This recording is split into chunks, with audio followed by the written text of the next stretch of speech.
So why is this movie such a big divide among fans? Star Wars Episode VIII: The Last Jedi is next. We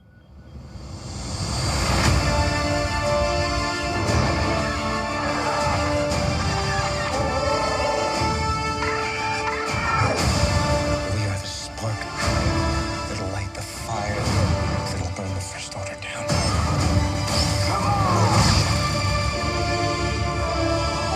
This is not going to go the way you think. Fulfill your destiny. I need someone to show me my place in all this.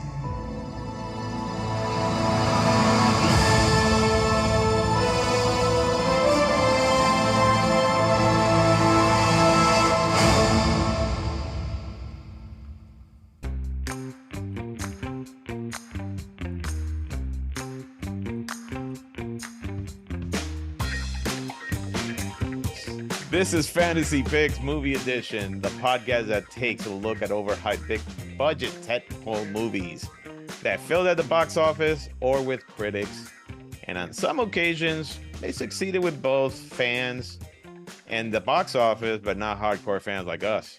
So I'm your host, Robert Mota, and joining me today I got Frank Rodriguez, Mark Kirkman, and welcoming back from a long ass hiatus, Zack Book. How's Yay! it going? Hello. How's everything going, guys? Good. Good. So- I for me. literally just got off of Zoom, so Oh, damn. Get So off Zoom to get back on Zoom. This is going to be the big episode, I say. The big episode. Because I think the reason for the reason I came up with this podcast was because of this one movie that I said one day I'm going to cover this movie and I am just not going to be friendly to it. I don't think anybody was friendly to it. But that being said, so today we're covering actually Star Wars Episode VIII: The Last Jedi. I don't know what to say about this movie. I mean, it's kind of crazy, I would say. But you know what? Before we get started on that, why don't we do this? Because, before we get to that, we have to know where he came from. The original trilogy, the franchise that began with Star Wars Episode IV: A New Hope, which was retitled, from just Star Wars.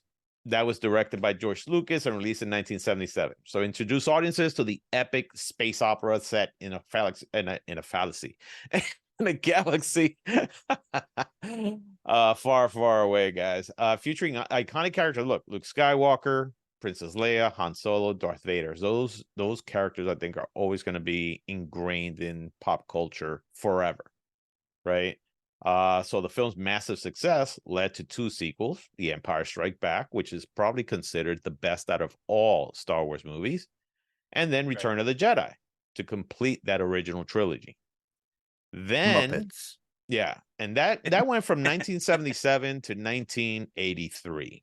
Then we got the prequel trilogies that started in 1999. So from 1983 to 1999, big gap there, of course. And that also went from 1999 to 2005. So after a significant gap, George Lucas returned to the franchise to tell the backstory of the original trilogy. The prequel trilogy consisted of The Phantom Menace, Attack of the Clones, and Revenge of the Sith. It explored the rise of Darth Vader, the fall of the Galactic Republic, and the emergence of the Galactic Empire. And then we get to the sequels. Right? So from the sequels from 2005 to 2015, a 10-year gap. George Lucas sells his franchise to Disney and decides that he's had enough, I guess, with it. And he trusted Disney to take the reins and try to do something with it. It made a pretty penny out of it.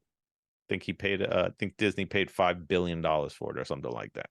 George Lucas had his own treatment for the sequels, which of course I think he always said he was led to believe that Disney was going to use that treatment and they threw that shit out the window and they did their own. So J.J. Abrams, Psych. yeah. So when Disney acquired Lucasfilm in 2012 and announced the production of the new sequels and a new trilogy, it began with Star Wars Episode VII, The Force Awakens, which, as everybody knows, very successful. People liked it. It had, I would say, it had a good reviews from everybody. And then came The Last Jedi, which is what we're talking today. And that I'm not even going to mention, right, what happened there. But that's directed by Rian Johnson. And then The Rise of Skywalker was what actually completed the whole thing in 2017. And then, of course, we have some anthology films and spin-offs, Rogue One.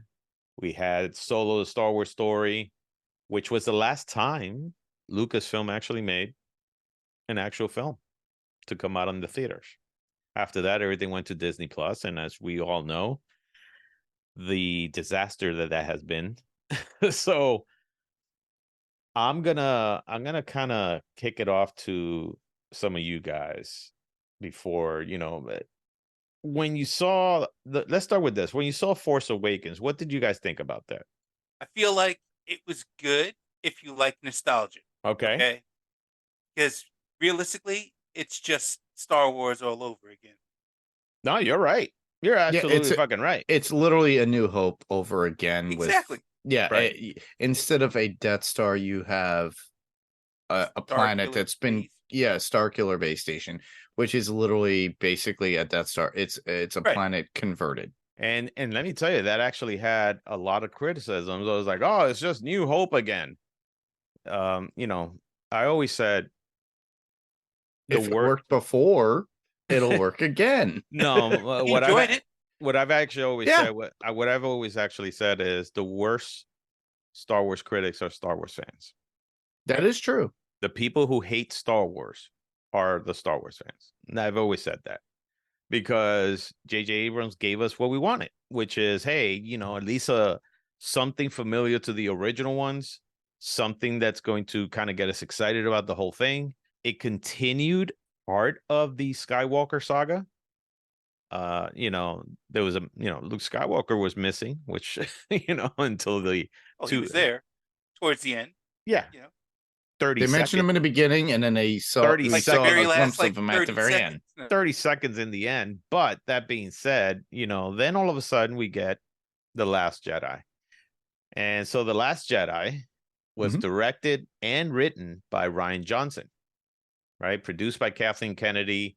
Executive producers was supposed to be J.J. Abrams also, but I have a feeling that they just put that title in there because after we start talking, I doubt that he had a lot to do with this movie. So for anybody out there who forgot what The Last Jedi was about, so it continues the saga as the Resistance, led by General Leia Organa, struggles against the relentless First Order, and Rey seeks guidance from the reclusive Luke Skywalker, who she finds him at the very end of Force Awakens, and he's reluctant to return to the fight. Meanwhile, Kylo Ren grapples with his conflicted emotions and seeks to prove himself as the new supreme leader under the enigmatic Snoke. And then after that, all hell breaks loose, and it's even hard for me to continue with this thing. So if you haven't seen it out there, guys, listen to our review, and then you be the judge of it. But of course, the cast on this, Mark Hamill, Carrie Fisher, Adam Driver, Daisy Ridley as Rey, John Boyega, Oscar Isaac, Andy Serkis as Supreme Leader Snoke. And then of course you have Benicio del Toro also in there. You had Laura Dern. So you had a few people out there. I'm going to ask you guys, what's your opinion on this movie compared to Force Awakens? I'll start with you, Zach. All right. So Zach is dying to blow up. Let him do it. So Force Awakens was a really safe move. It was, as you guys mentioned, it was a rehashing of A New Hope. It was the same formula with new characters. And by and large, I enjoyed it in the theater. I was so ridiculously anticipated. I was sweating. I was ready to watch this first Star Wars movie that I'd seen. this brand new content from Star Wars, and I was super stoked about it. And so even leaving it, a lot of the we'll call it the sins of Force Awakens were forgiven. They were okay, it's the first movie, they played it a little safe. We'll see what happens. Obviously I come from a place where I have preconceived notions about what the expanded universe of Star Wars was, and like what happened after Return of the Jedi, and so like I was a little confused at the whole First Order thing, and the Resistance rather than the New Republic. And it's like there's all these things where I felt like we jumped ahead, and of course we did. We jumped ahead 30 years, I think it is, Right. and really kind of zoomed forward. So after Force Awakens, what we got with Last Jedi was a departure. And even though it was this whole new world and the same characters, literally in the first scenes of this new movie, they take this anticipated huge hype up. Oh my god, we got to Luke Skywalker, holy shit, Rey's about to learn how to be a Jedi. And he's like, no, fuck you, and throws her lightsaber, his father's lightsaber. And like right there, it just snaps you out of like, what the fuck? Like, and so to me, there's a lot of themes and a lot of what ifs and a lot of things that obviously we'll talk about with this movie, but it's like that nostalgia and the feeling of the Force and the character recognition, seeing Chewie and Han and everybody in action, and all these different things. It was really cool. It was really cool to relive that. And immediately with this film, and you can tell that they're made and created by different people, and that they completely snap you like, no, I don't want to do that, and then that it immediately locks into a different path. So that's a little long-winded, but that I think sets the scene for what we're about to talk about. No, you're right. I mean, as I watched this movie again, when I saw that first scene, I remember I remember the moment when I was sitting there and I'm like, yo, it's finally Luke Skywalker. And then I thought, okay, for a brief second, I thought, you know what? Maybe it was genius not to have him in the first movie, because now we're going to get to see Luke Skywalker as we always thought he was going to be. Well, and he definitely would have stole the thunder for sure. And then all of a sudden for him to like, and he didn't just throw the lightsaber away.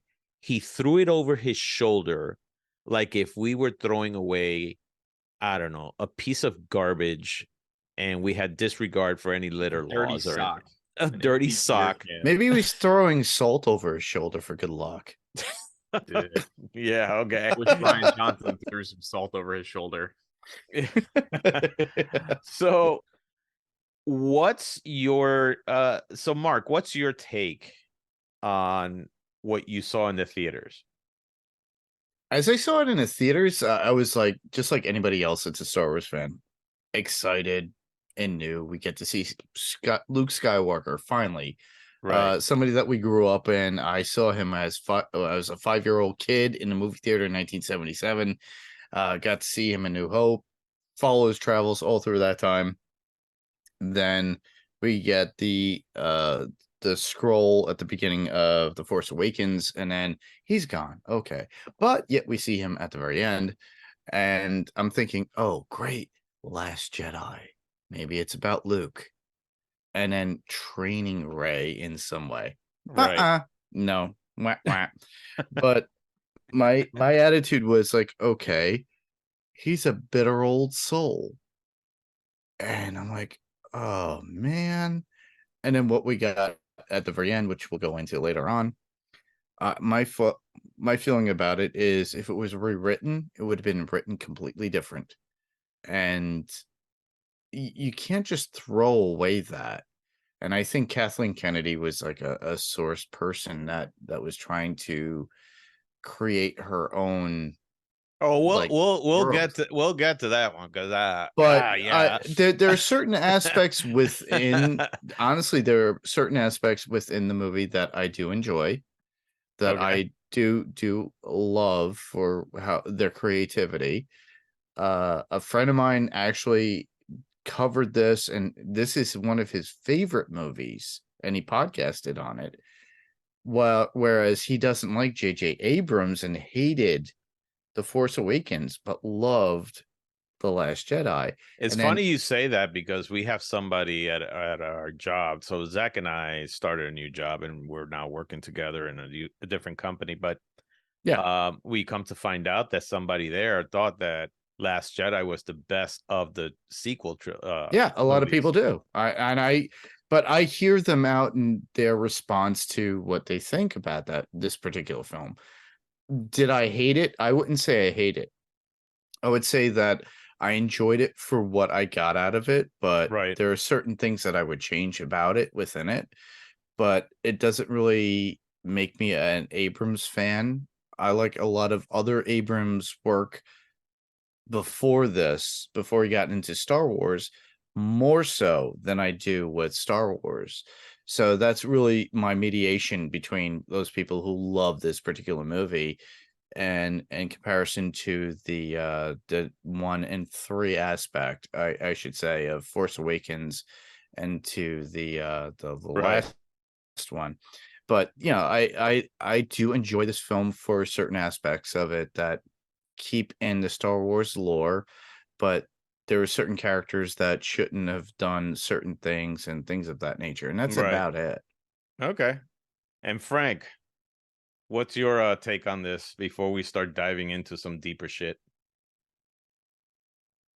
So, that first scene, oh man.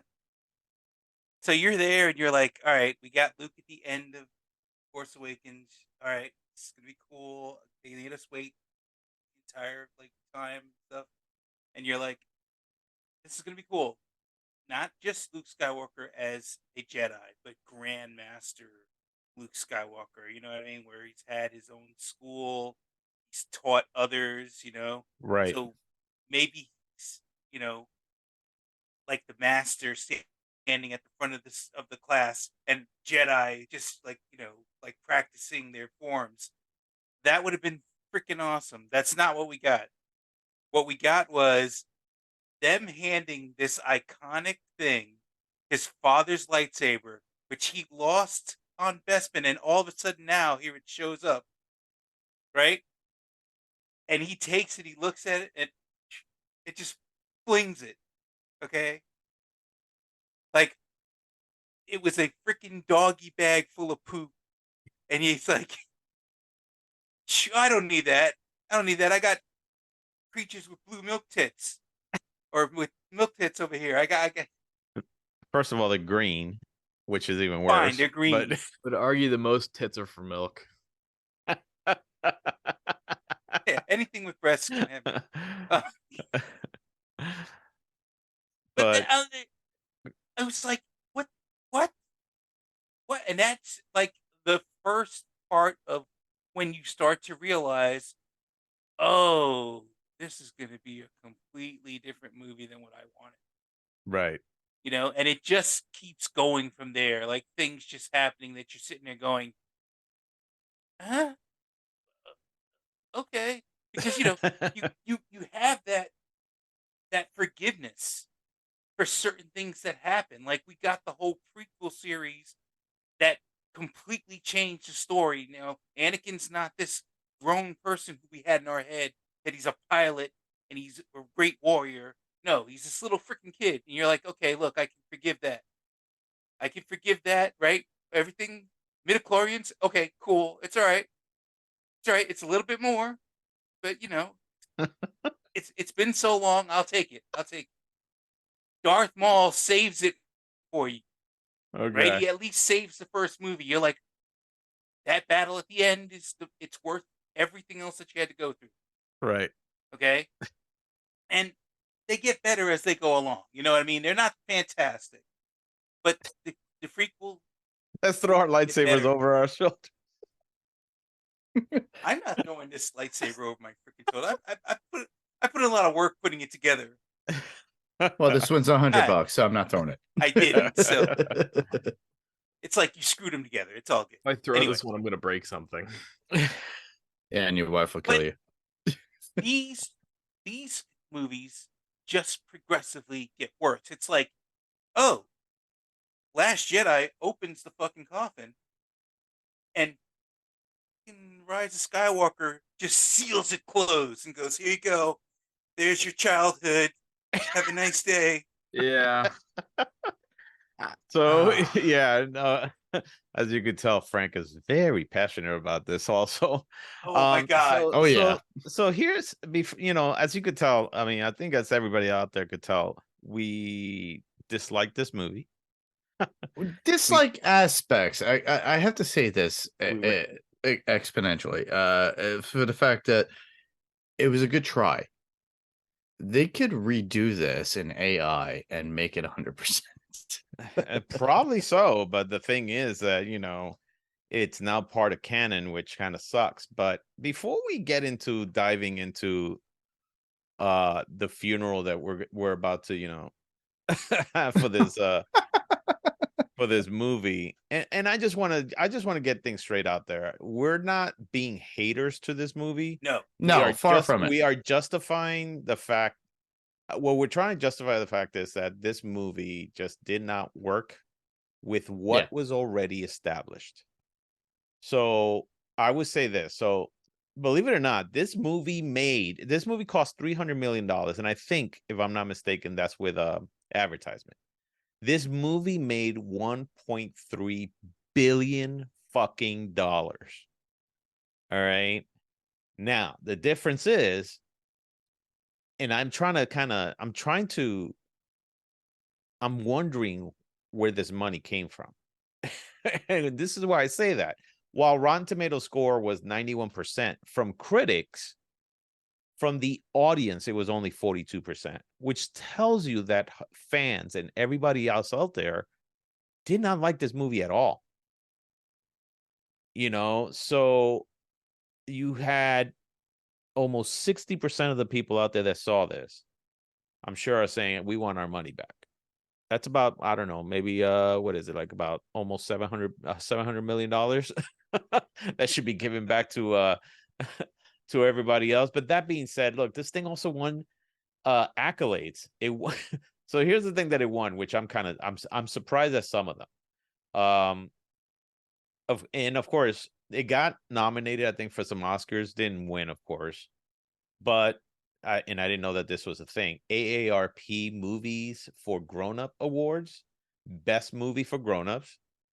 BMI Film and TV Awards gave the award to John Williams, which, you know what? That's the one thing I will say about this movie, is that when it came to certain parts of the movie, John Williams really hit the nostalgic button on that. He was the only one. Empire Awards gave it Best Film, Best Director, Best Actress, Best Visual Effects, Best Costume Design. And Golden Trailer Awards, which Mark and I were actually talking about that. About it'll be really cool to come up with an award for trailers. And and all of a sudden I started looking it up, and I was like, oh my God, there is one out there, and it's been going on for like decades. And for extras too. And for extras. I did not know there was one for extras. That is fucking crazy. Yeah. So Golden Trailer Awards, Best Fantasy Adventure, poster or whatever. Saturn Awards, Best Actor, Mark Hamill, Best Screenplay, Ryan Johnson, Best Editing, Bob Duxay or something like that. I'm sorry if I'm pronouncing his name wrong. And then, of course, Teen Choice Awards, Choice Fantasy Actress, Carrie Fisher, right? So it won some awards. I mean, we've covered a lot of movies in this podcast that have not won no awards. They won Razzies, but no awards. I'm surprised this thing didn't win not a single didn't even nominate for a single Razzie, which is crazy. So I'm going to start with this. One, you had a director who decided, and this is my thought, and there's a lot of rumors, I think, out there, and not rumors, things that you read and things like that. But Ryan Johnson decided to make his own movie and decided to take Star Wars in a different direction, right? and I think I have repeated myself over and over again on this podcast. You fucking respect the IP. If you're given something, respect the IP, respect the fans. Don't just go and think, I'm going to do something better so I can make a name for myself. And fuck the fans. Fuck whatever came before that. I don't give a shit. Right? So that's how I feel that, what happened. Because whatever J.J. Abrams did, Rian Johnson decided to destroy. You get this big buildup of Snoke. And who Snoke is. Yeah, I agree.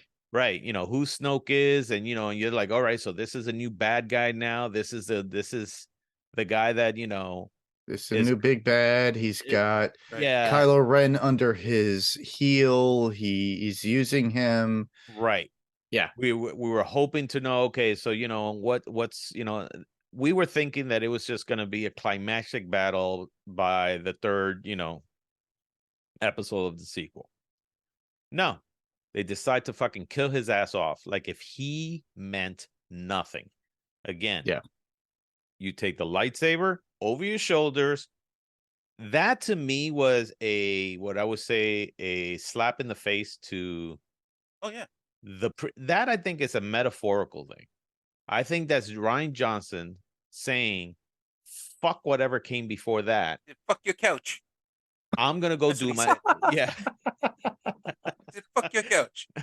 So I'm gonna do whatever the fuck I want because it's my movie and I could do whatever I want. I wrote it, right? And this is gonna be my movie. Fuck whatever I want. So I feel like that was the big thing. Is like forget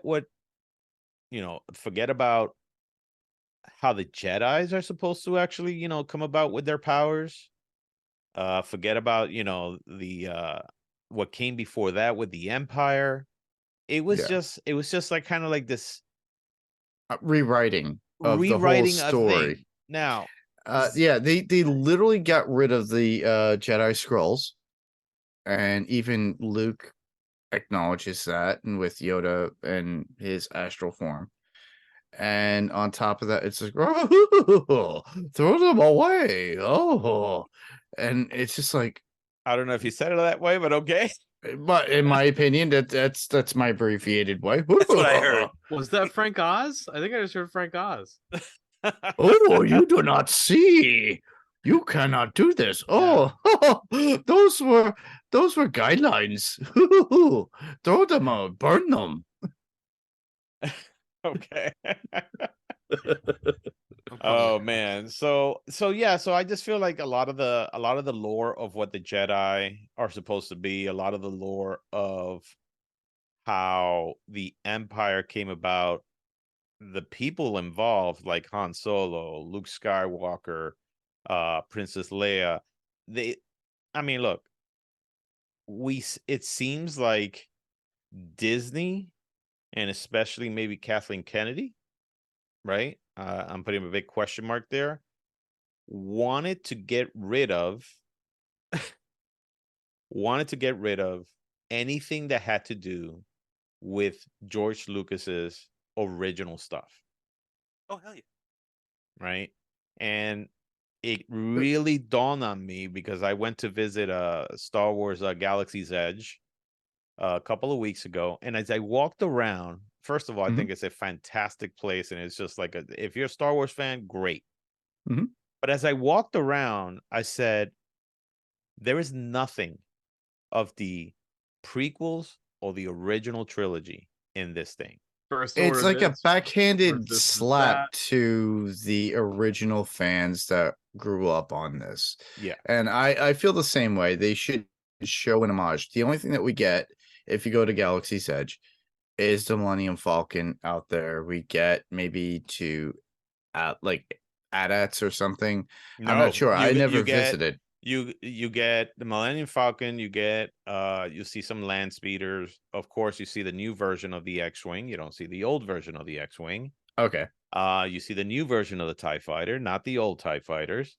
And of course, when you go into some of the rides, which I was not impressed with what they call the Smuggler's Run. Yes. I was impressed with going into it thinking that, hey, this looks like the Millennium Falcon. Woohoo, awesome. And I wish I was there alone to just soak it in and just kind of have a moment. But no, you got 300 other people in the goddamn place. Just saying. But the other one, which I think is Rise of the Resistance, that one I was impressed with mostly because of the scale of it, which is really cool.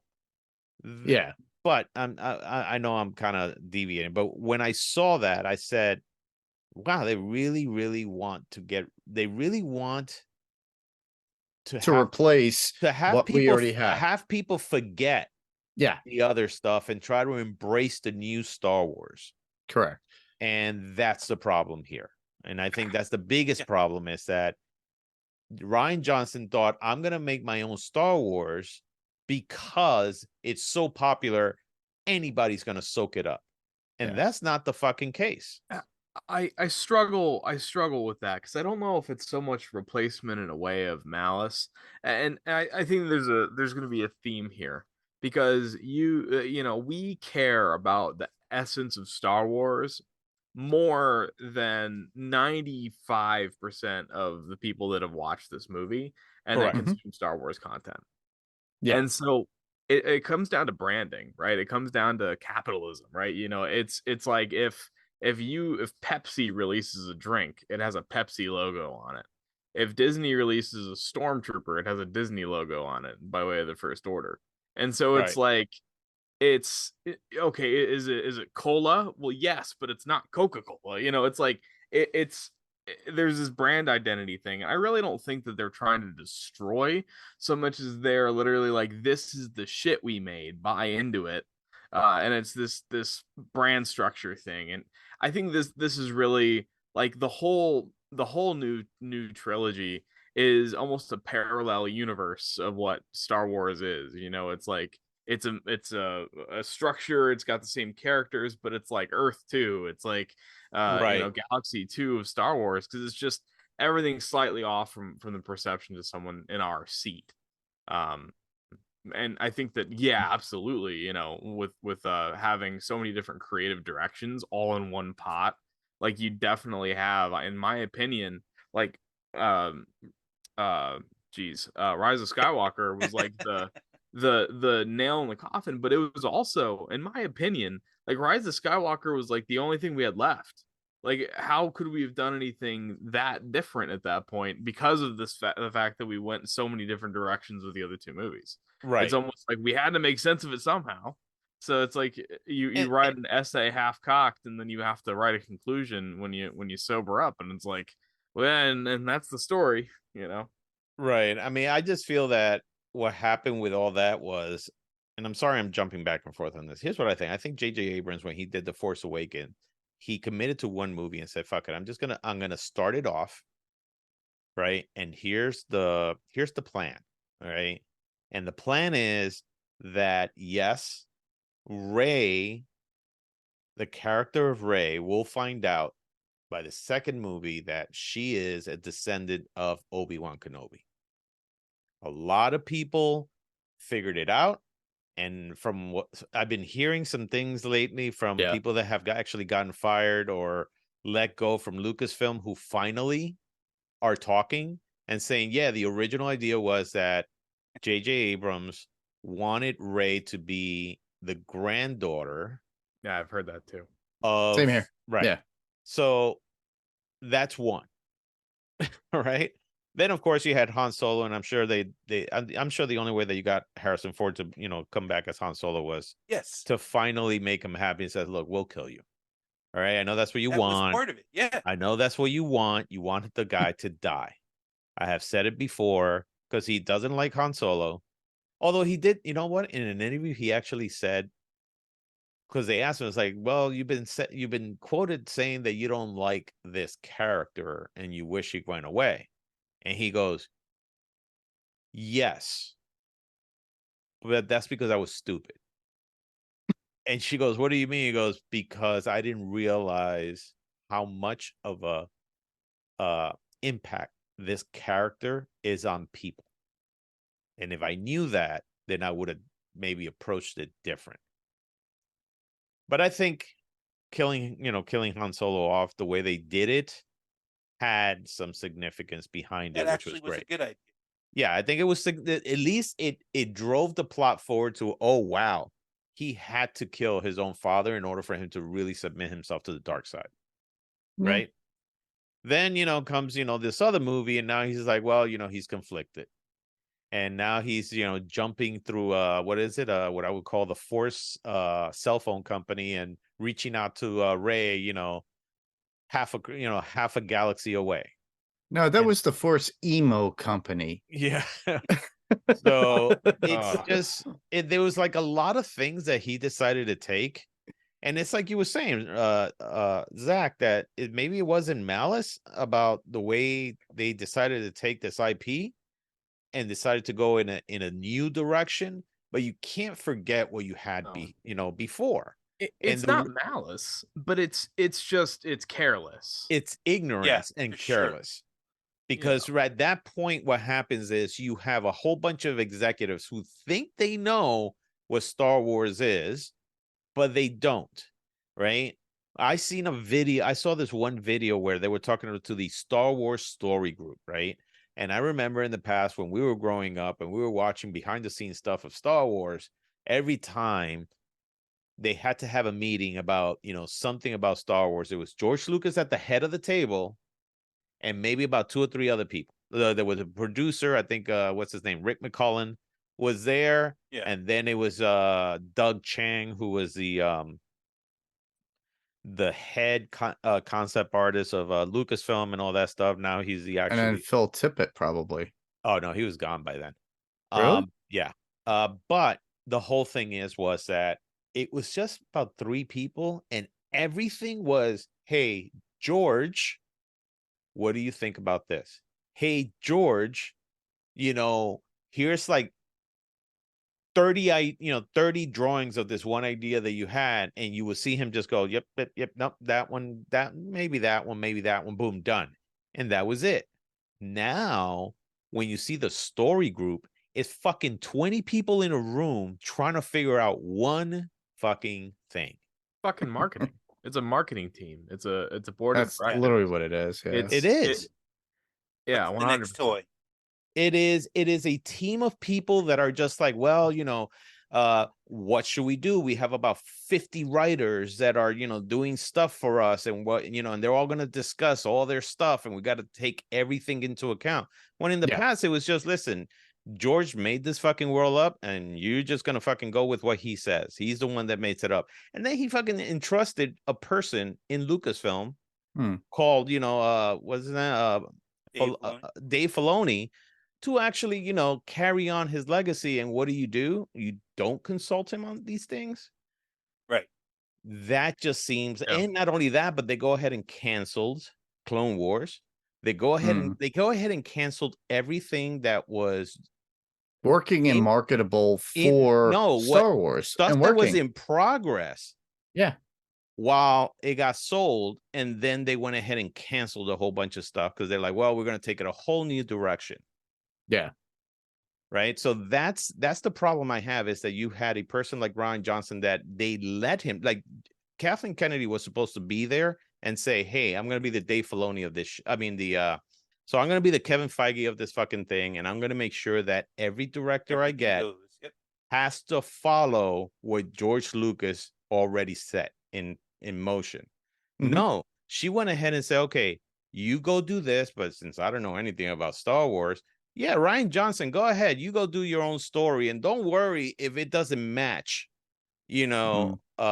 she set her own agenda is what it was. And I don't honestly, know, man. I just don't know what happened there. I honestly think she set her own agenda. Now, mind you have to understand, she worked for Lucasfilm for years and worked alongside with George Lucas. So she knew what George Lucas's focus was, knew what his story concepts and ideas were, because she worked closely with him. My feeling is that this is her time to shine and get her voice or her thoughts of the world and how it should be and be presented. Now, this is my perception, not anybody else's. I know a lot of other people that feel the same way. But the thing is that that's why they went with Rian Johnson in this case, because she kind of sided with that. and it kind of gave Rey more of a focus for women, which I understand, but it could have been done better, but keeping the Lucas legacy in place.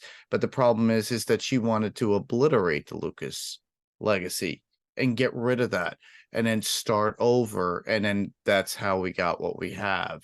I don't know. But I feel like if she wanted to make a name for herself, if she would have respected, I think, the property, she could have made a big name for herself. Why? Because Dave Filoni, he respects the property, and guess what? He's a fucking superstar when it comes to fans. Fans look at him like, oh fuck, there's the next George Lucas. Unfortunately, they're just not giving him that power. that is true. There's the next George Lucas. So I feel that when it came to the plot lines, he just kind of took this significant risk with the story, making unexpected narrative choices that really, made fans kind of go, ugh. So I don't know. I'm so disappointed with this movie, and the reason, again, I'm disappointed is because you take something that was you take a legacy, a beautiful legacy that was built upon it. There's so many fans, and granted that we have shitted on the prequels a lot, right? Especially Phantom Menace. But god damn it, I'll see Phantom Menace like 10 times before I see another viewing of The Last Jedi, because while I sat there and I thought that there were certain little things that I liked, it wasn't enough for me to just sit through the whole thing and go, you know what? Because, okay, Phantom Menace, we all hated Anakin Skywalker, right? We definitely, well, I don't know if we hated him, but we just thought he was kind of annoying. He was annoying. We hated Jar Jar. For sure. That was our Chewbacca comic relief. But the thing is with Phantom Menace is what you're trying to say to everybody, Rob, is that honestly, Phantom Menace, when we got it in '99, it literally gave us the heart of Star Wars again, and that's what it gives in that storytelling. And I don't think we really got that. It did, but we what we did was we saw Star Wars, and we look.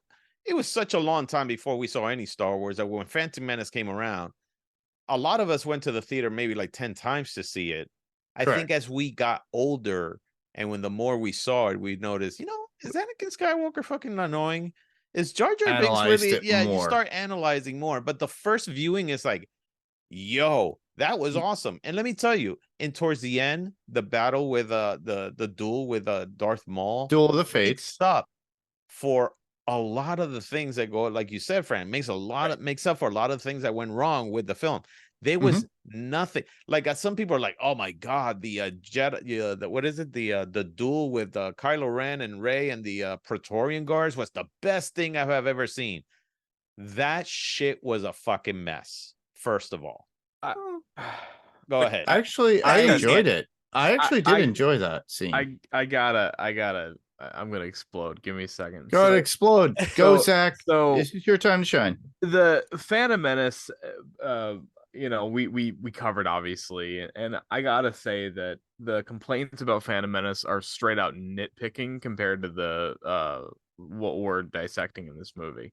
The closest thing I can relate to this movie, to like a real world event that actually matters and isn't just creative content, is can you imagine a well-renowned farm, in the suburbs outside of like a popular city, small family-owned business, revered by the community, gets uprooted by a large business, right? And that farm and all the content and the people that own that farm are now gone, and now it's they're making corn for ethanol or something. Like that's the equivalent of what's happening with this, and that the Star Wars content has been caught in the crossfire of high level producers and directors vying for the ability to put their name on intellectual property for the sake of profit. And that's what the theme behind all of this is. And unfortunately, these characters that frankly don't matter, right? They're made up. are now caught in the crossfire of all these different decisions. And to us who really care about this shit, it's really painful because you have Luke Skywalker, who's this paragon of hope and this crazy awesome character and like the whole soul of the original trilogy that you expect so much. You have all these preconceived thoughts if you've read the Legends stuff or like the expanded universe stuff. And Right. even if you haven't, you've watched the original trilogy and Return of the Jedi Luke Skywalker, this Jedi Knight in all black with a green saber doing Jedi shit, Right. and he's building something amazing throughout this entire trilogy. And then you have what we got. And so it's I don't think there's anything wrong with Rey. I don't think there's anything wrong with a lot of the characters, but I do think that there's a lot wrong with the way that they use the characters, especially when it comes to Luke, in this trilogy, and the way that they Right. spun this. And I really do stand by the whole. It's like a parallel universe of what these characters do.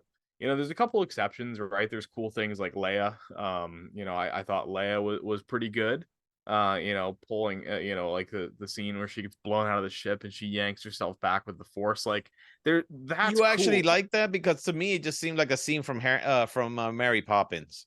Well, so I mean, okay, so sure, I would say that the reason that I like it is because you don't get to see her do shit otherwise. And Leia as a Force user was like a big deal. It was like a big Right. thing. It was alluded to, Yes. and then we never really got to experience anything. So it's like, out of what I got in this movie, yeah, I liked it. It's like, yes, there's some cool shit with the bombs and the space battles and all the shit you'd expect out of a movie with this budget, with the ships and the effects and all the things you'd want. But like the whole Ben Solo thing. Not every fucking dark side user needs to have a redemption arc. Right. The fact that Vader returned and brought balance to the Force within himself was a huge part of his plot and his arc. You don't have to do that every time. We killed Han Solo, and now we've got a guy who's just fucking crying on scene, like, that can't get a grip. And it's like, you don't have to make that the thing. Like, we're all dark side, like, oh, he's evil, but just kidding, he'll turn it around. I hate that. I legitimately hate that. Yeah. I think that that's stupid, and it drives me nuts.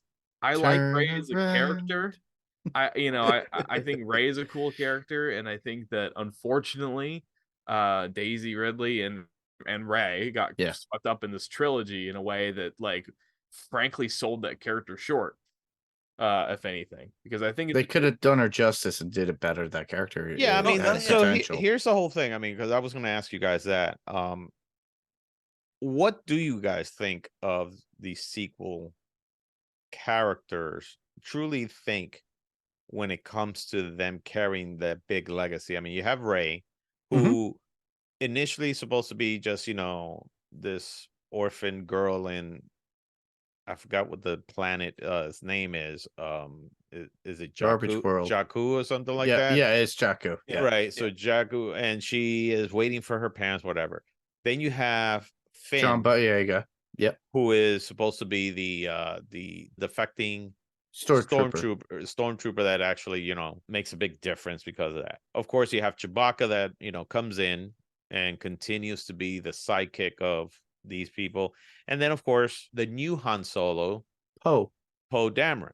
Oh, Yeah. Right. That's how I feel. That like that's your main group right there, and then of course the droids or whatever. But how do you guys feel about those? Do you think those characters were enough? I think they would have been enough, honestly, to continue a saga just unto themselves, and they didn't really need the nostalgic portion of the old crew. They could bring in the nostalgic portion of the old crew for certain scenes. They didn't have to dispatch or dismiss them in any way, but the thing is, it should have been more focused on that particular core group, because this is a new Star Wars. Honestly, yeah, they have to pay tribute to the original, but it could be a whole new story and doesn't have to have an emo Kylo Ren who's pining after his grandfather for that way he could go to the dark side, come back to the light side.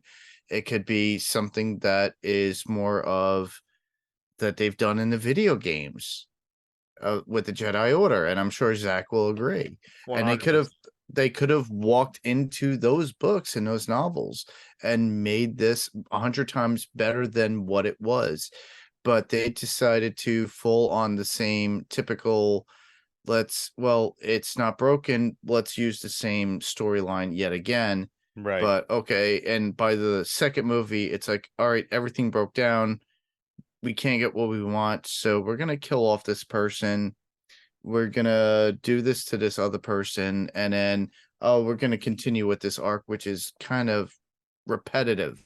It's a botched surgery. It's Yeah. you're right. Sure. It's just so much. There's this new trilogy should have taken place 15 years earlier, and this should have been a real continuation of what was going on with with the main characters. Right. And then there's nothing wrong with the new characters. I don't really dislike them. I dislike how they were used more than I dislike the characters. Right. Like I think that it was a cool setup, but frankly, like we should have started this arc with these new guys. I think that the whole Jakku thing should have been the first 30 minutes of the first movie that Daisy Ridley's Rey appeared. And she having a twin brother, possibly. Sure, whatever. But I throw think that in these there too. characters- These characters we'll should get be we'll get yet to the come. we'll get to the fantasy. Yeah. We'll get to the fantasy I know. casting in a moment, but not. Yeah. Hold on. So, Frank, any of your any thoughts on that? I agree that I feel like these characters are just handled incorrectly. You know what I mean? I think the whole thing, the whole plan of it, you started off with J.J. Abrams coming out and saying, okay, let's do this nostalgic movie. Let's start over again. Tell a slightly different story from New Hope and let everybody enjoy that. And from there, we'll take it in another direction. But what we ended up getting, is she gets with Luke Skywalker. We're like, okay, he's going to train her to be a better Jedi. That he could have actually gone ahead and had her and John Boyega there getting trained. When you hand him a lightsaber later in the movie, then it makes sense. Right. But that's not what we ended up with. We ended up with her basically having so much potential that she just goes ahead and she learns everything all by herself, basically. And storylines that go nowhere. Knights of Ren, Captain Phasma, these interesting characters that you created that go nowhere. And that's Fucking again forgot about her. Yeah, and that's a problem with this movie, is the fact that J.J. Abrams throws in the Knights of Ren, which when we saw the Knights of Ren, we're like, holy shit.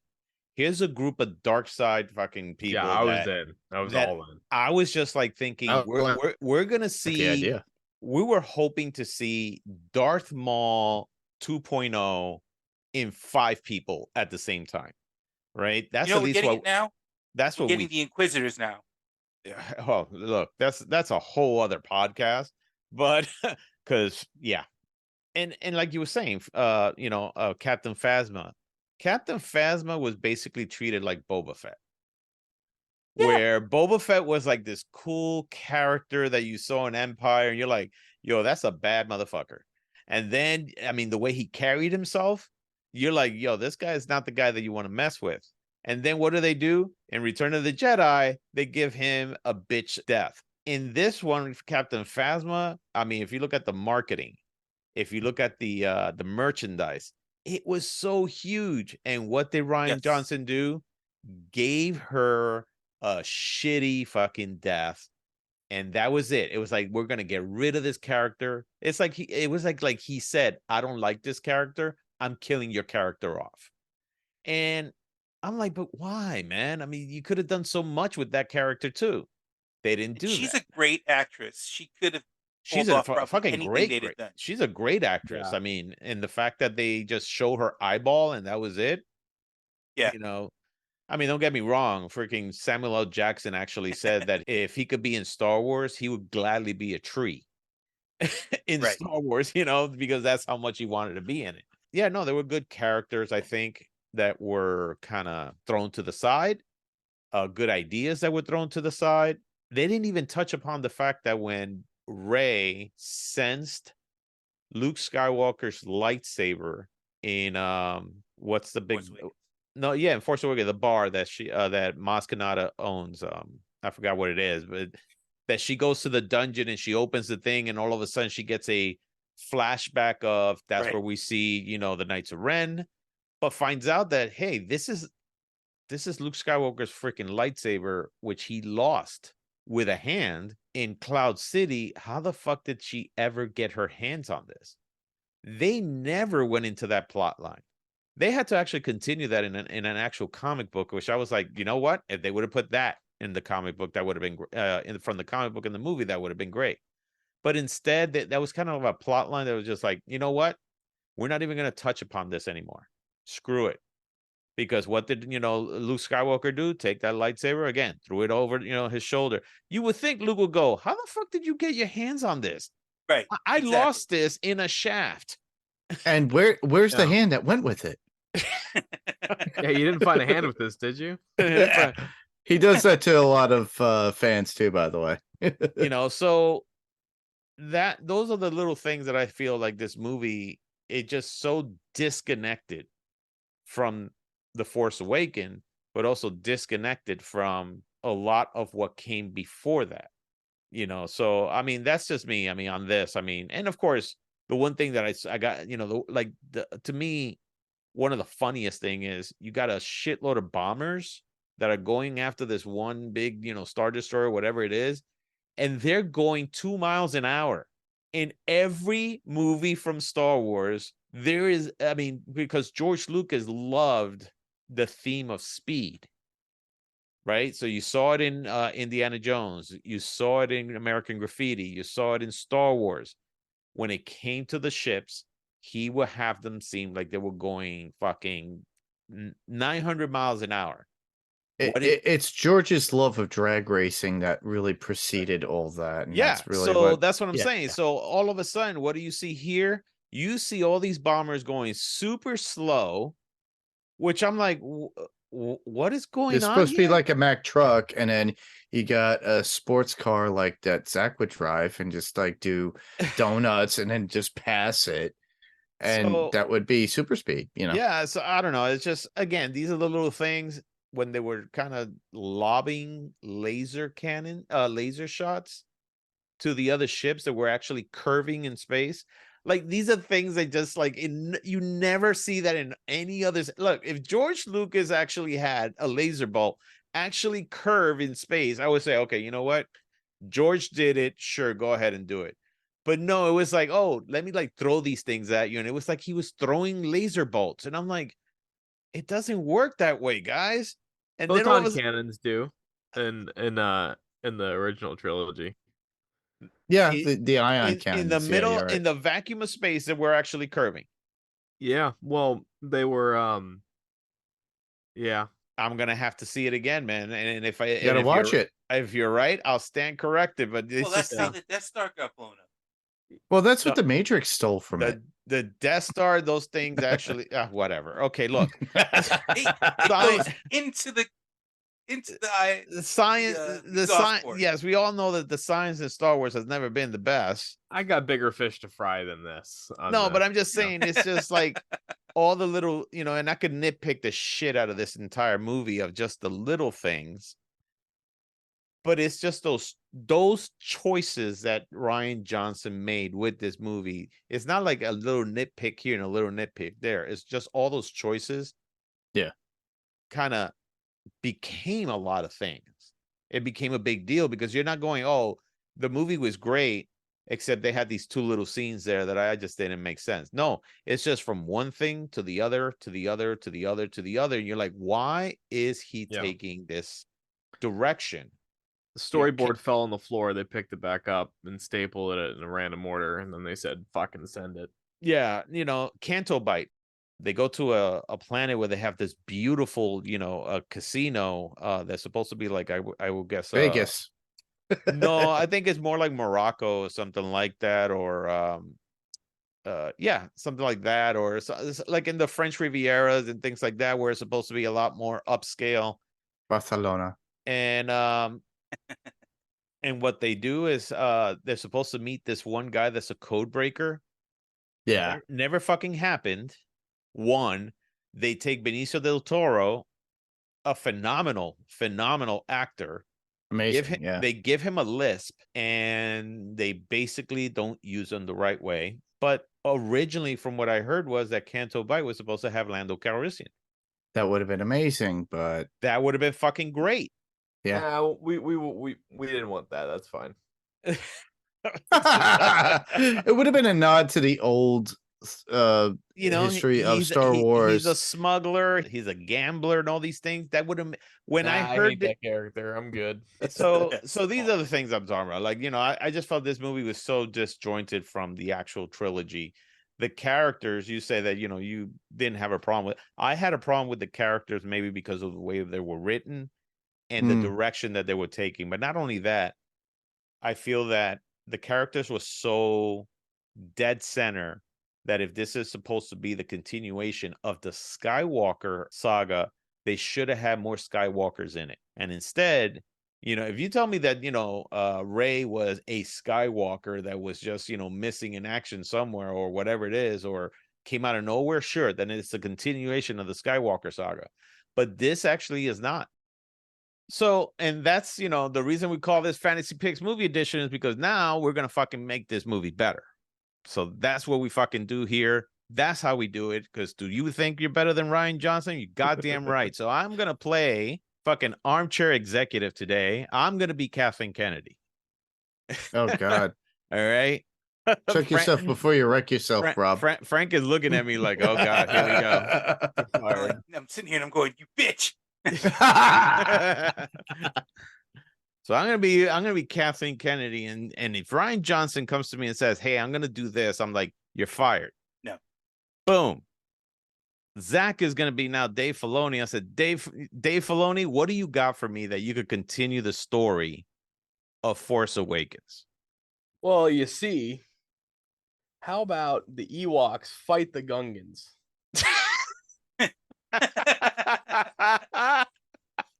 No. All right, so Force Awakens, right? So Force Awakens, we take obviously this great period of all the they're only being, we go from having 10,000 Jedi in the galaxy in this huge Jedi order and this political thing, right? And through the course of the primary, the original trilogy, obviously Luke gets through and we defeat the Empire, right? Giving us the ability to restore religious freedom, prosperity outside of the dictatorship and the rule of this, and then we establish the New Republic. So by the Force Awakening, maybe, just maybe, we could go through the training of people like Ben Solo, going through different trials and tribulations with them as a Padawan. We have all these different stories. If I was going to keep that title the same, I mean, literally the product would be something totally different, because the Force didn't awaken at all. The Force, in fact, I don't really get the title, because it doesn't.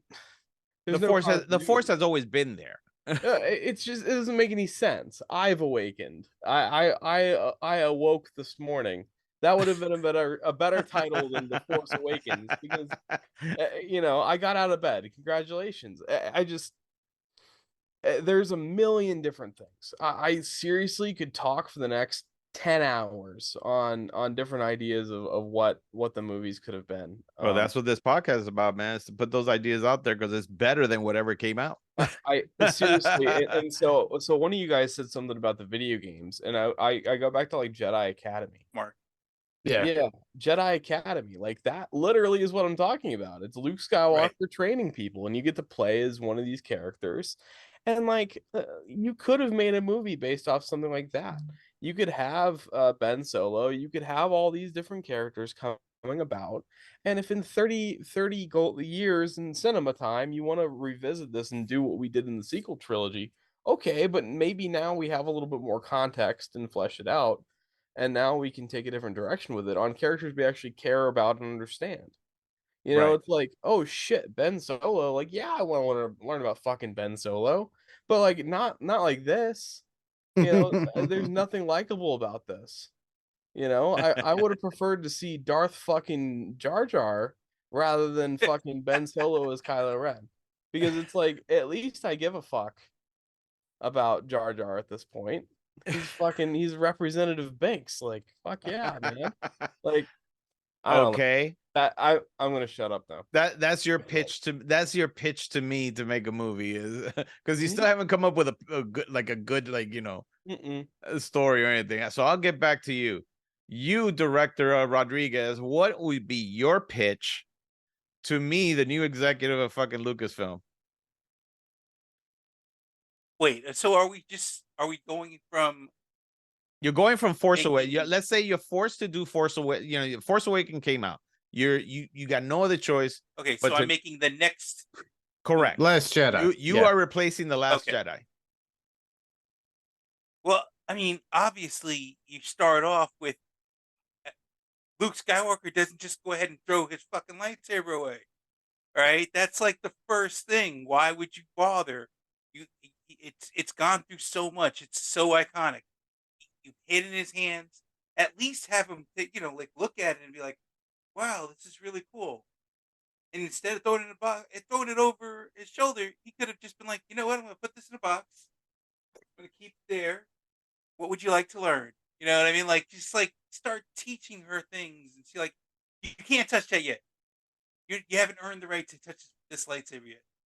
I'm gonna train you up. I'm gonna teach you how to do these things, and then at some point you'll earn the right to hold this lightsaber. So It's like, besides that, do you have like an idea for the overall story? So basically, give man, I me was a getting to give that. me a pitch. Give me a pitch on how you would have continued the Force Awakens, and leave it off that it could have been then continued from that point on. And forget about Skywalker, Rise of Skywalker. Let's make believe that shit hasn't still been done at all. Look, I'd go ahead. I'd say, let's make the freaking 36 chambers with Rey being the monk. Okay, she has to learn all of those things to become this badass Jedi. You know what I mean? Like, Wait, Frank, you're saying Rey is the RZA. Who's Method Man? Is that not that John 36 Boyega? chambers. Oh, come on. Well, he's I'm talking talking about Gordon Liu. he's style, talking about the old you know? kung fu, like 36 chambers of kung fu or something. I'm like talking about Wu-Tang Clan, motherfucker. 36 Chamber is the name of the movie. Where do you think And- Wu-Tang got it from? Exactly right. That's where they got it from. But I'm saying, like, that would be a better, like, storyline. Like, she has to earn the right to become that Jedi, not where she ends up in the second movie, where, like, oh, she just knew these things. She knew these things because she learned them already, right? But she just forgot that she learned them. You know what I Okay. mean? So all this time, So she's none of it's baby Yoda or Grogu at this point. well, even that still makes sense because he Okay. ages so slowly. He's 50 years old. He's gone through this whole thing. Okay. We don't know how far his training went before. So is Rey going to be the 46. same way in a sense, because she in this case, is she a descendant of Obi-Wan? I would say yes. She'd have to be a descendant of someone. Okay. All right, good. You know, she could have been the descendant of Mace Windu for all we knew. I mean, come on. Yeah. Hey man, That is Mace true. Windu got busy. So, Mark, but wait a minute. Let me go back to Frank. Frank, so that can't So, be so- the only thing in the movie. No, it can't be the only thing in the movie, because what we'd have to do is, while she's learning how to be a Jedi, you have the other characters who are doing their own thing. Like, they could have been exploring, like, wait a minute, man, didn't we beat the freaking Empire? How did they come back into power? explore as to like what exactly helped them to get back into power. And that could have been something along the lines of like the heir of the Force, where some Force user helped them to go ahead and get their troops in order, you know, and have that kind of storyline. We could have even had Admiral Thrawn show up in that situation. You know what I'm saying? Like behind the scenes, he's got Snoke in the front, but in the background, it's actually Admiral Thrawn running everything. You know, kind of like Ronald Reagan, you know, when he did that skit, he's like, Ronald Reagan's acting stupid in front of everybody, but yet as soon as everybody's out of the room, he's like, all right, here's what we're going to do. We're going to make a deal with China. You know, it's like he's just breaking it down for everybody. And then as soon as somebody walks, he's like, oh, So in case anybody's out there wondering, there's an old skit. I forgot who it was. Don't make me have to kill you. Yeah, that it was supposed to be. It was supposed to be Ronald Reagan and then Jimmy Stewart. Yes, it comes into the White House to visit Ronald Reagan, and you know, they're Ronald Reagan's being his old, you know, I guess, you know, charming Robotic self. But what they don't realize is that behind the scenes, when the cameras are not on, Ronald Reagan is like a hardcore motherfucker that just, you know, doesn't take shit. And at one point, Jimmy Stewart is like, "What's going on? You changed." And Ronald Reagan goes, "Jimmy, don't make me have to kill you." Okay. And it was just, it's who the hell did that spot? It's Dana Carvey and Phil Hartman. Yeah. It was Phil Hartman. Phil Hartman was Reagan. Yeah. It was a Saturday Night Live skit, right, or something like that. It's one of the funniest lines when you watch him do it. It's like one of the funniest lines you've ever seen, just because the way that he delivers the line. Oh, it was awesomely executed. Don't make me have to kill you. So, okay. So how about you, Mark? What what pitch would you give me to try to, you know, continue The Force Awakens? Well, to start The Force Awakens after Force Awakens, and then going into The Last Jedi. It doesn't necessarily have to be called The Last Jedi at that point. No, not either.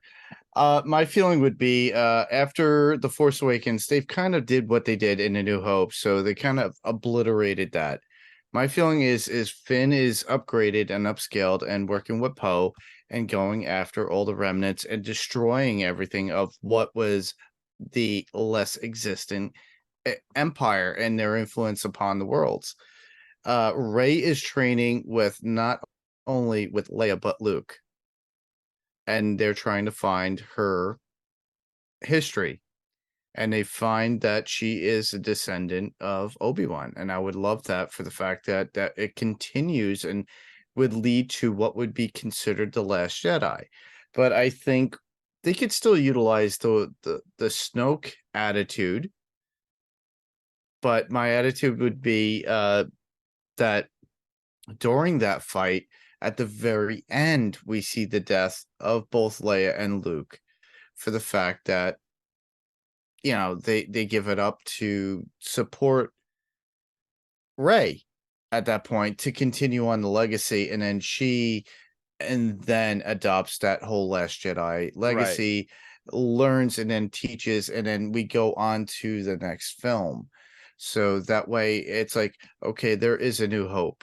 Oh, not to, you know, drop the mic and put a pun on it, but the fact is that it will be a new legacy, and it moves on to the third one, which could create a whole new trilogy after that, after we end the third one, which would reveal a different evil that she has to overcome.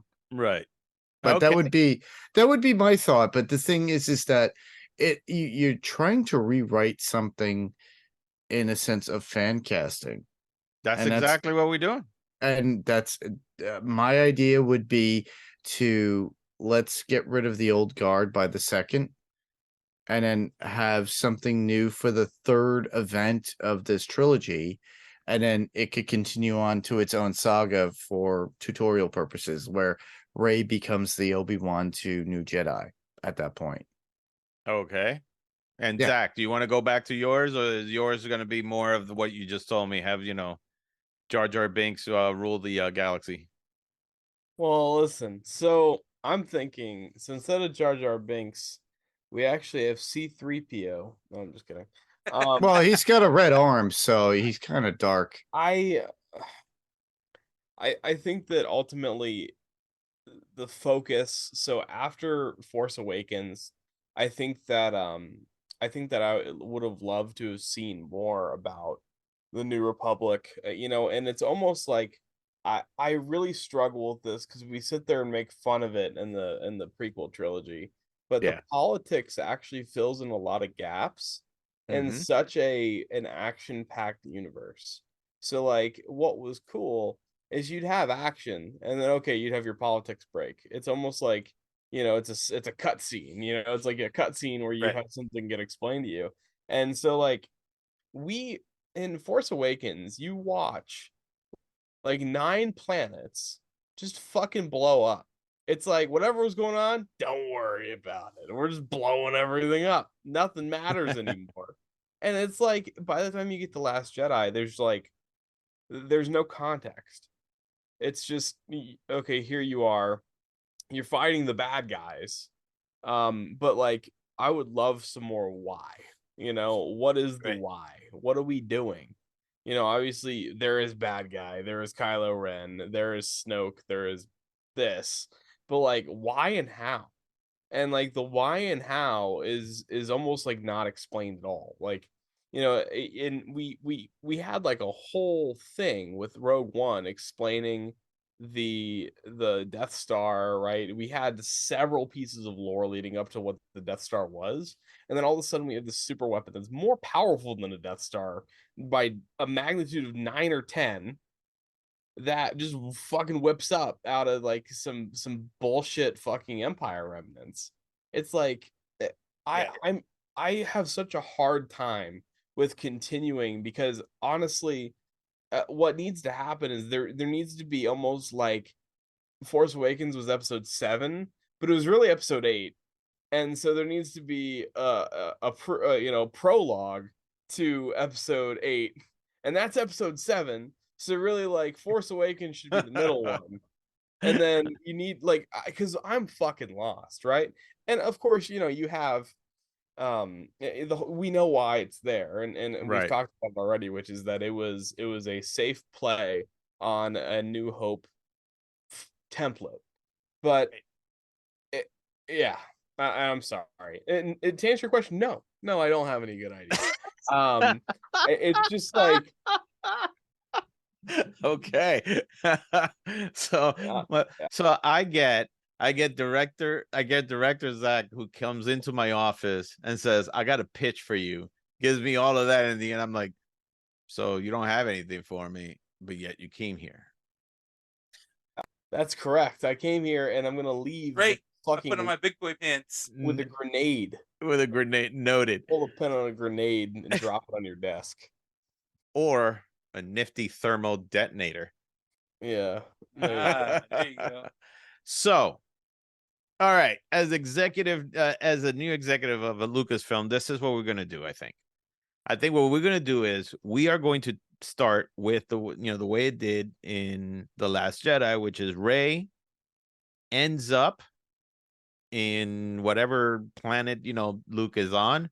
I think what they should have done, I think what we should do is when she visits Luke, one, he's wondering where the lightsaber came from and how did she get it? But two, she discovers that Luke went into hiding. Why? Because he's been training a shitload of new Jedis in the oldest temple known to, the Jedis, which is where the Jedis first came.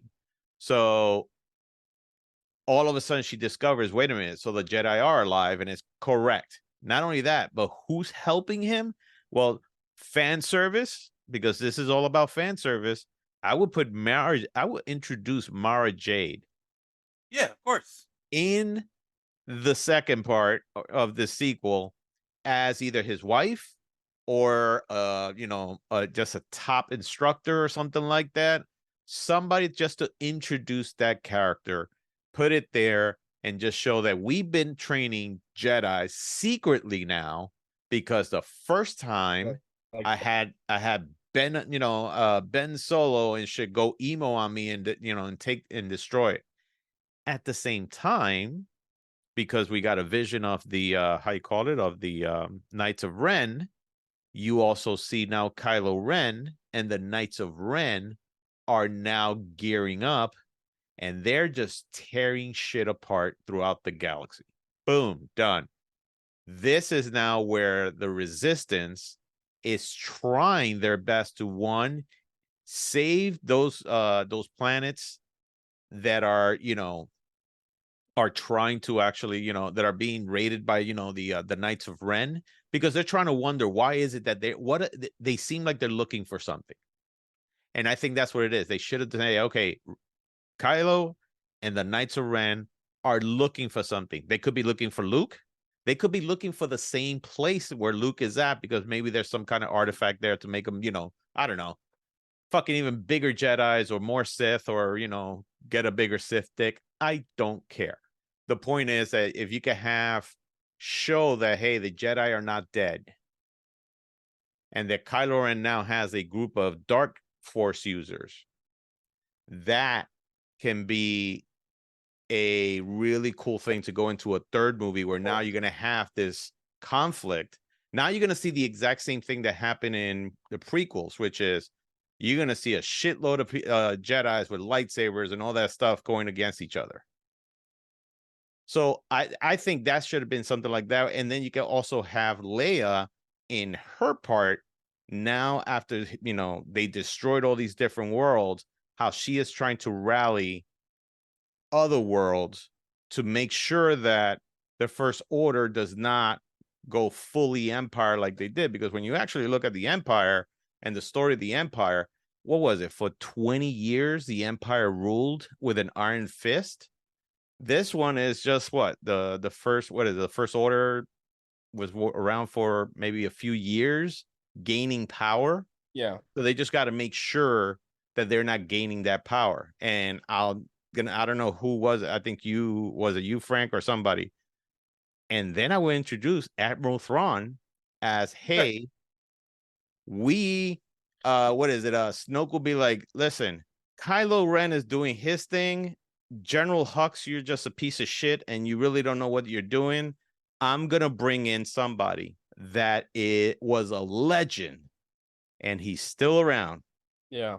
Right? Now, I know that would have thrown the Dave Filoni thing off with the way he did, Rebels. Not necessarily. But they're trying to do it now. They're trying to do it now, right? But but you know what? Me being the executive, I would have told Dave Filoni, I said, Dave, what you're going to do is you're going to you're doing all that stuff. Sure. But this is way after the, what happens. And that means that Admiral Thrawn, if you're going to use him, he's going to have to remain alive for this shit. Yeah. Or do a continuation. So now you have Admiral Thrawn, you have Mara Jade. So now you're actually putting fan casting into it. Now you have the Knights of Ren, where now you're showing how vicious they are, because you just saw a vision of them in the first one. Now you're going to see them in action, real action. We're talking about fucking Darth Maul level action shit. And then you're going to see Luke training new Jedis, and these Jedis are just badass motherfuckers, but Luke knows what happened to the Jedi. What happened to the Jedi? The Jedi was a failure towards the end of their reign of whatever it was. Dave Filoni says it. Dave Filoni says, hey, the Jedi just were failing at what they're doing. They became so dogmatic. They became so, so full of themselves that they didn't realize that they were fucking up.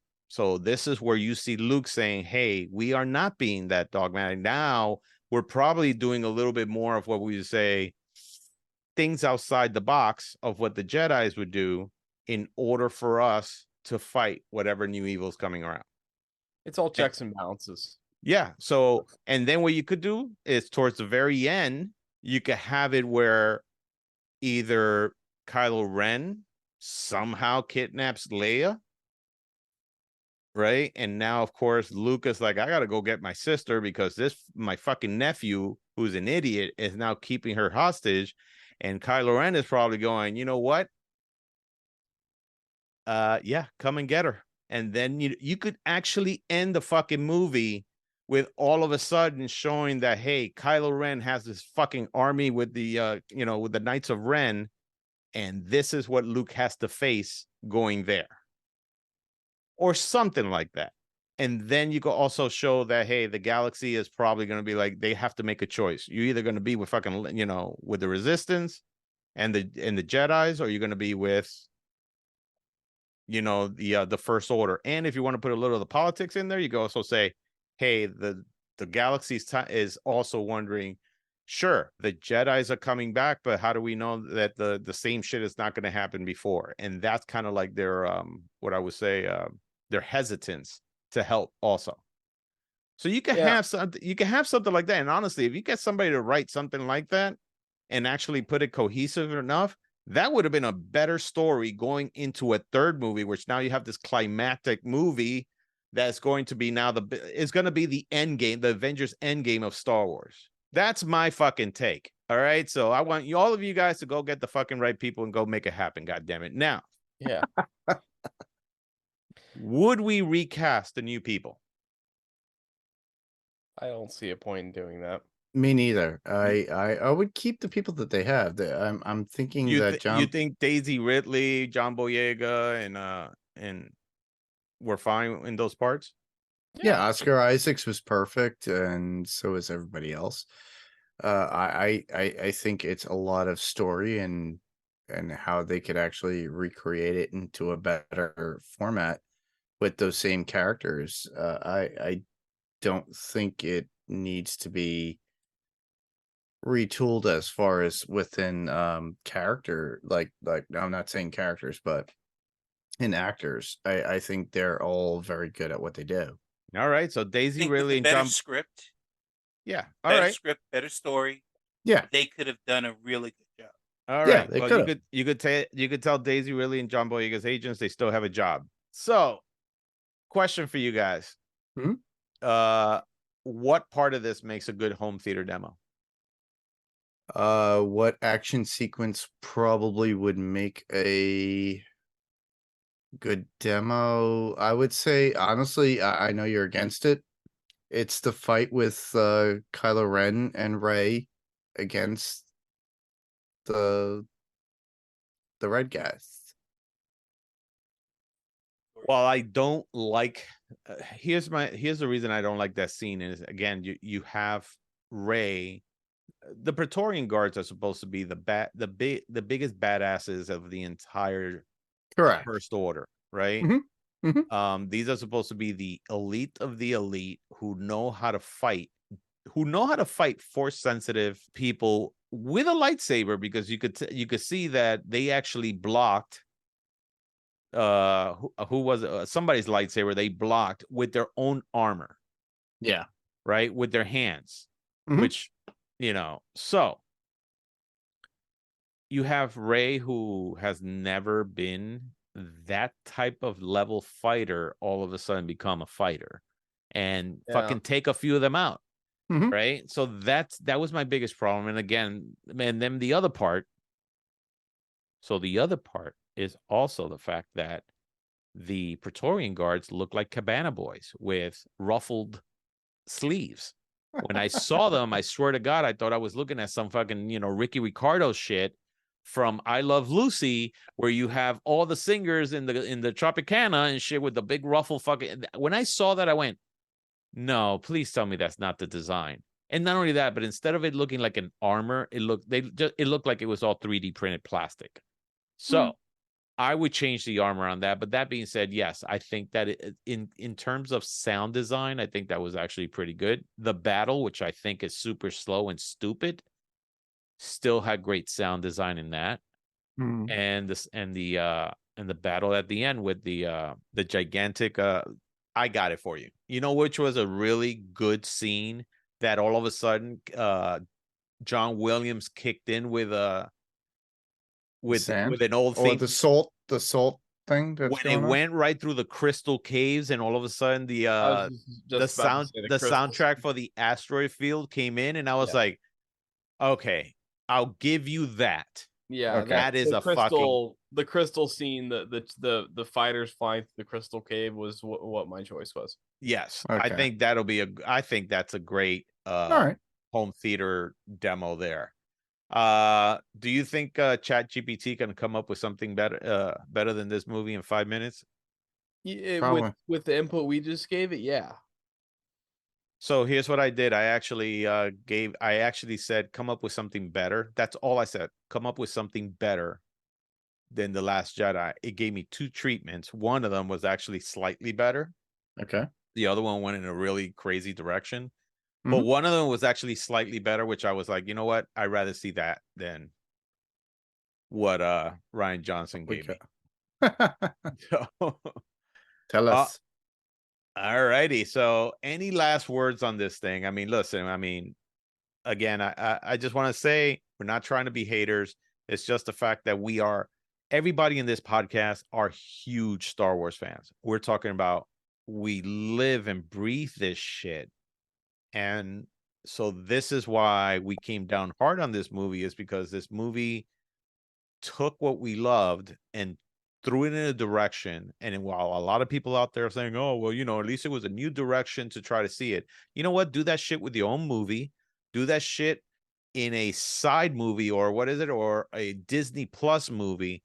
Yeah. Not as a major thing. Not a major theatrical representation for Star Wars. Yeah, not a major release, especially when you're trying to follow up 6 movies that are basically the standard of what this, world is. So I'm not that's the mad. reason. Huh? I'm just disappointed.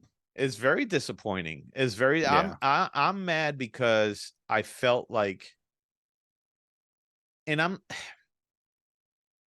yes, I'm disappointed at the director for being that bold and being that arrogant to think that he could do his own thing. I'm even more angry at the leadership of Disney and Lucasfilm for letting it happen. Yeah. That's something that's something that, me being the executive, I would say, hey, Ryan, you know what? Cool, but this is what I'm trying to do. And this is the reason you have to respect this. So I am going to bring this guy called Dave Filoni into this. He is basically the George Lucas that is no longer with the company. Mhm. He's the person you have to listen to. And if he gives me lip and say, well, I can't work under these conditions, and I was like, dude, then you see that door?